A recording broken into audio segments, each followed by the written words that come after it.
Unless you have a time machine, there's just no way you can go play every great game that gets released. In fact, short of booting each game up to the title screen before moving on to the next, you probably can't even play half of them. I'm Jess from WhatCulture, and here are 10 perfect games you've never heard of. Number 10. Phantom 2040.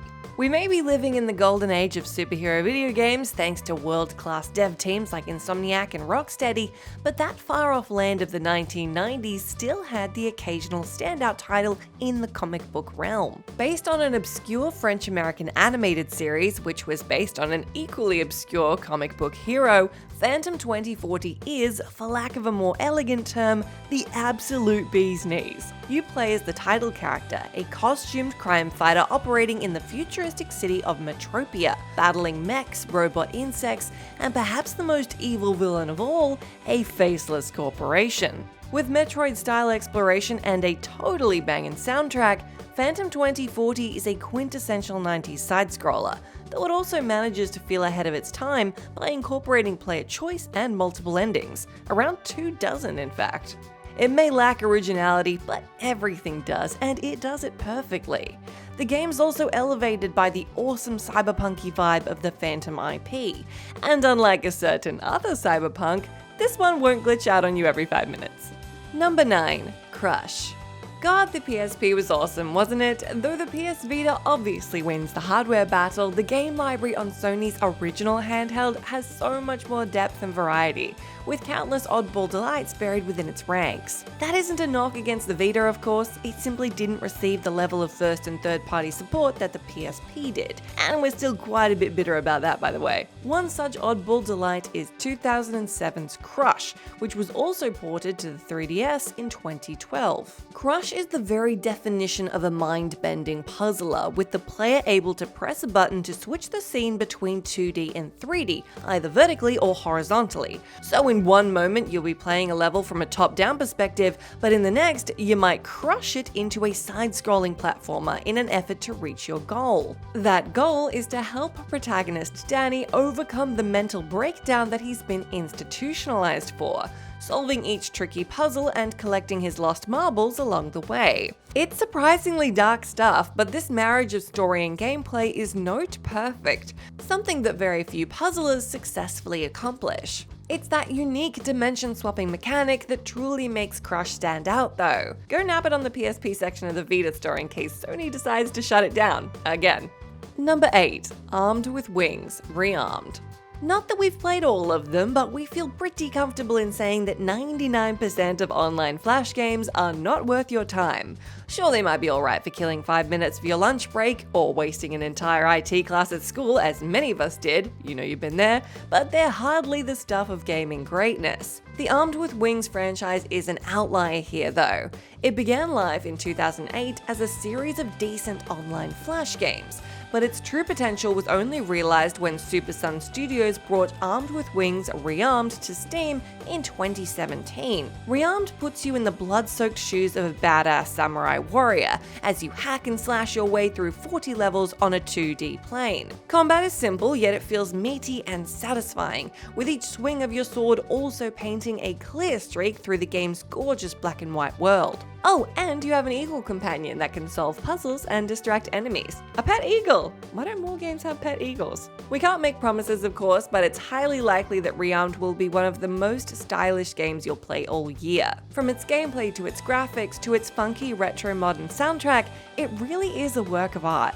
Number 7. Monsters Probably Stole My Princess. Anyone remember when Sony released a whole bunch of indie games under the Minis label? Like the online Flash space, there was a lot of forgettable fluff to be found here, although the occasional gem did rise up. Enter 2010's Monsters Probably Stole My Princess, a pacey platformer that's so charming, so fluid, and so gosh darn stylish that Kinda Funny's Greg Miller once claimed he was addicted to it. Now there's a cover quote. You play as the Duke, a vampire who wakes to discover that, oh no, his princess has been stolen, and a monster probably did it. From here, you hunt down the beasts and chase them up a series of vertical stages, with the goal being to jump on each monster 3 times before they have a chance to flee. Addictive truly is the word to describe this game, with the Duke able to max out his combo by touching each platform just a single time. This isn't necessary for completion, but you'll want to replay each level over and over until you perfect them, adding an extra layer of depth to this simple, highly polished gameplay loop. Developers Mediatonic would eventually go on to make Fall Guys Ultimate Knockout, a game we suspect you've probably heard of, but to this day, Monsters is arguably the studio's strongest effort. Number 6. DARKWATCH.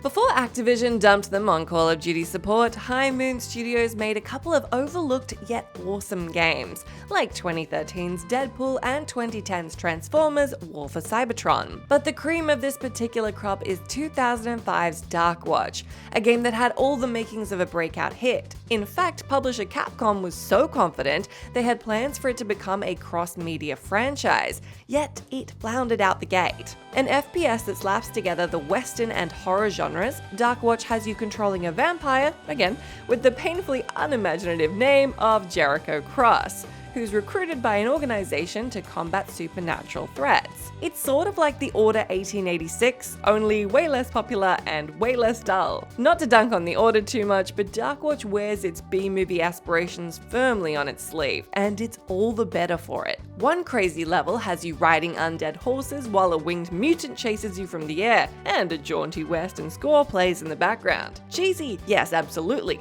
but incredibly cool? Also yes. Gunplay is also way more satisfying than it has any right to be, with booming sound effects on your weapons and enemies that explode into showers of blood. It's glorious, and DARKWATCH is a game that we all slept on back in the day. Number 5. Skyblazer. Today, Sony games are some of the most talked about releases in the world. When we get a Last of Us or a God of War, the entire industry stops what it's doing and pays attention. Very few publishers can command that level of respect. Back in the mid-90s though, a pre-PS1 Sony ImageSoft just didn't have the clout to turn a game like Skyblazer into the hit it deserved to be. This gorgeous SNES platformer hit shelves in 1994 and was instantly praised for its slick movement and controls. Not only can you jump between platforms, you can also air dash, wall crawl, and glide, and this freedom makes the simple act of playing the game feel rewarding.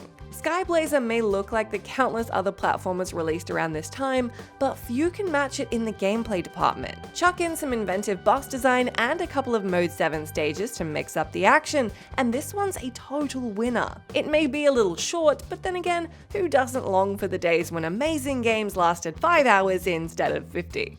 Number 4. MACLEAN'S MERCURY.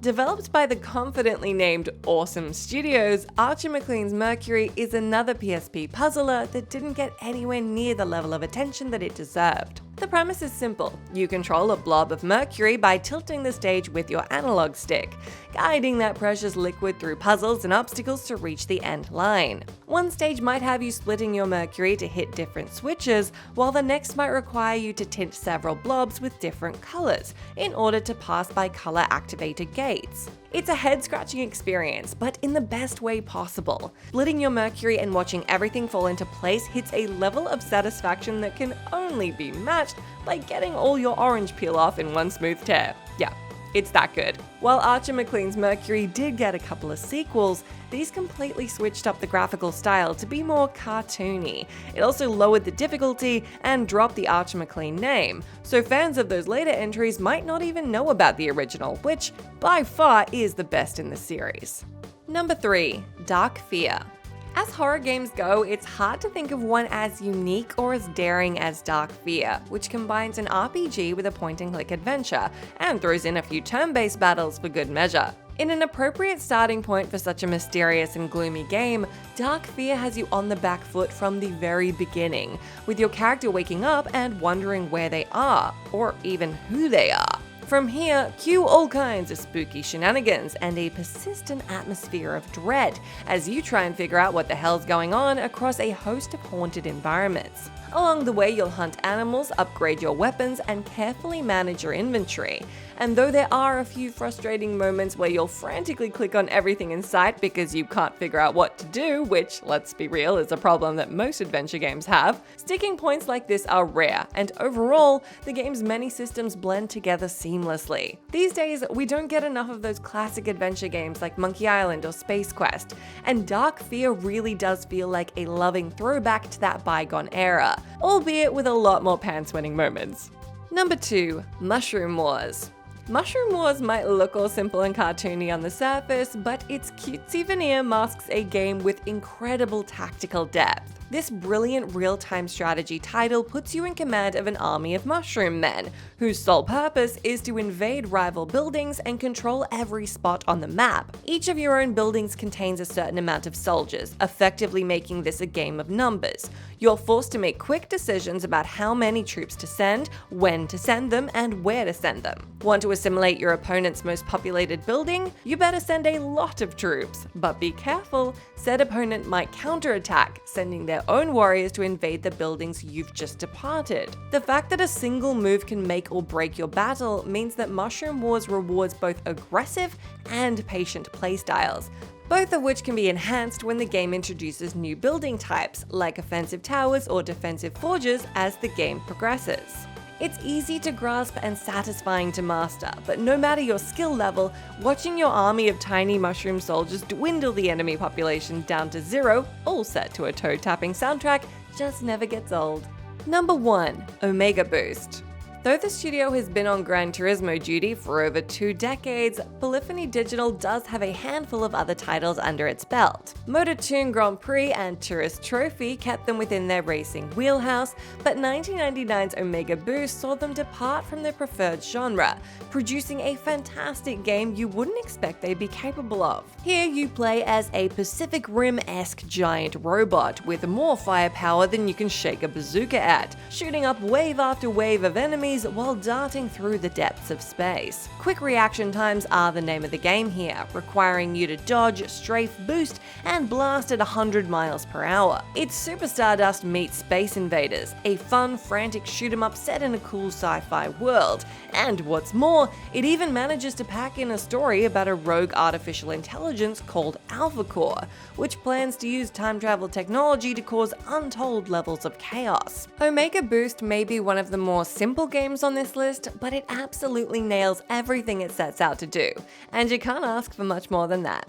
And that's the end of our list. Do let me know down in that comment section if you can think of any more perfect video games that you reckon most people would never have heard of. As always, I've been Jess from WhatCulture. Thank you so much for hanging out with me. If you like, you can come say hi to me on my Twitter account where I'm at Jess McDonnell, but make sure you stay tuned to us here for plenty more gaming goodness.